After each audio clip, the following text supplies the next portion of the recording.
First thing is Balboa Stadium, just to the east of San Diego High, where the Chargers played, where there used to be 34,000 seats, and where on August 28th of 1965, the Beatles came to perform in San Diego. Lee Lewis was a photographer with Channel 10.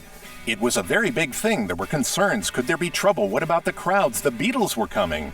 And they were on a United States tour, and they'd had some problems, I believe, in a concert in LA with the fans. It wasn't really a riot, but they'd had some problems. So the San Diego police geared up pretty well, and they brought a whole busload of police officers down to San Diego Stadium, to Balboa Stadium, for that event.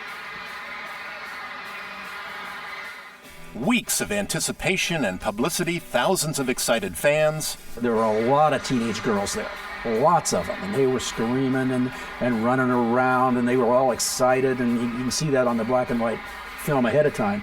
Susan Barron remembers, yes, she was really excited, and she had an idea.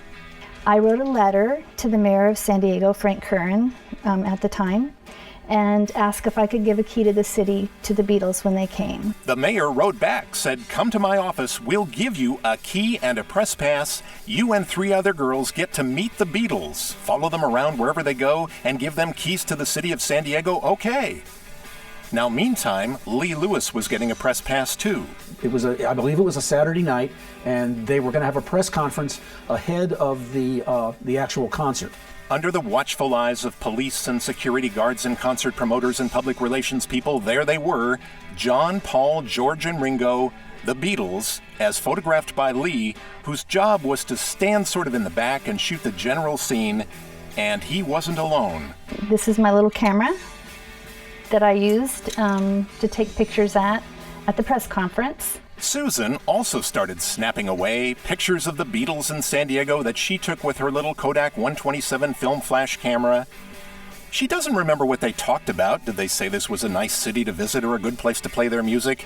She was just overwhelmed by the experience, feeling like she must be the luckiest 14-year-old in the world, especially when the news conference ended and she got to just spend some informal time with the Beatles.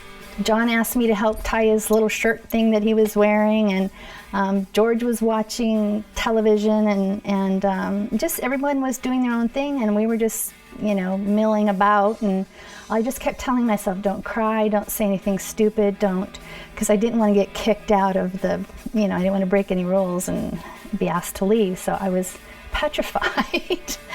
Finally, it was time for the concert itself. The press wasn't supposed to bring cameras in, but... Well, I had a small, silent bell and howl camera that I stuck under my coat.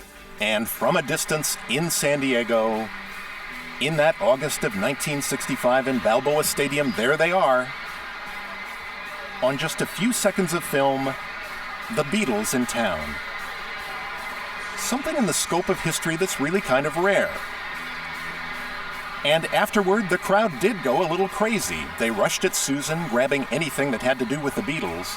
They took my press pass, they took a piece of chicken that Ringo had given me, which I was going to hold on to forever. But when the concert was over and the Beatles left the venue, all these girls rushed out of the bleachers down to the grass, to the stadium grass, and they were pulling the grass out of the lawn where the Beatles had walked and were eating it. Now, what, a half century later, Susan may not have that piece of chicken from Ringo, but she has plenty of other bits of memorabilia. They are the nylons that I wore the day that I met the Beatles. Pins and ticket stubs for all the times she went to see the movie Hard Day's Night. There it is. That's it. And yes, Lee still has the camera he smuggled in under his coat in 1965. So shame on you for sneaking here. You shouldn't have ever done that, but boy, am I glad you did. Me too. Me too. As for Susan Barron, now that the Beatles have become these historic, almost mythical figures in music and popular culture, it's even more astonishing what she was able to do, just because she had the strength of inspiration to write that letter.